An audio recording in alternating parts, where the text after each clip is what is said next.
Gotri Omnagar society C55 મકાનમાં મળી આવ્યો મૃતદેહ।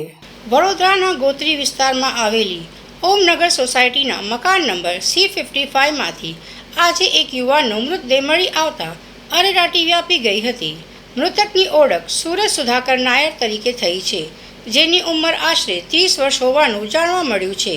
પ્રાપ્ત વિગતો અનુસાર સુરજ છેલ્લા 3 દિવસથી પોતાના ઘરની બહાર નીકળ્યો ન હતો અને ઘરનો દરવાજો અંદરથી બંધ હતો। મકાનમાંથી શંકાસ્પદ દુર્ગંધ આવતા પાડોશીઓએ કંઈક અઘટિત બન્યું હોવાની શંકા ગઈ હતી। પાડોશીઓએ તુરંત જ સ્થાનિક પોલીસને જાણ કરી હતી।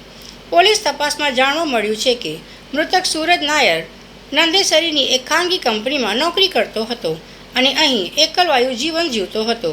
તે છેલ્લા કેટલાક સમયથી કોઈના સંપર્કમાં હતો કે નહીં તે અંગે પણ પોલીસ તપાસ કરી રહી છે। ઘટનાની જાણ થતાં જ ગોત્રી પોલીસ મથકનો સ્ટાફ તાત્કાલિક ઘટના સ્થળે દોડી આવ્યો હતો। પોલીસે મકાનનો દરવાજો ખોલીને તપાસ કરતા સુરજનો મૃતદેહ મળી આવ્યો હતો। પોલીસે મૃતદેહનો કબજો મેળવી પોસ્ટમોર્ટમ માટે હોસ્પિટલ ખસેડવાની તજવીજ હાથ ધરી છે।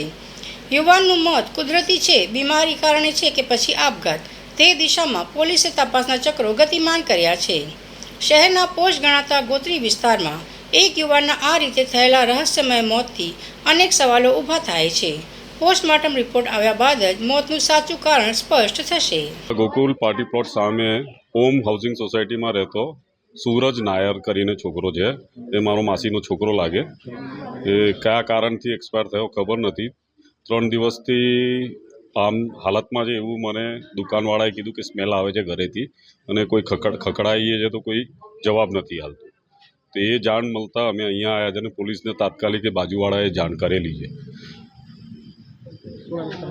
મારું નામ અતુલ કુરુપ છે।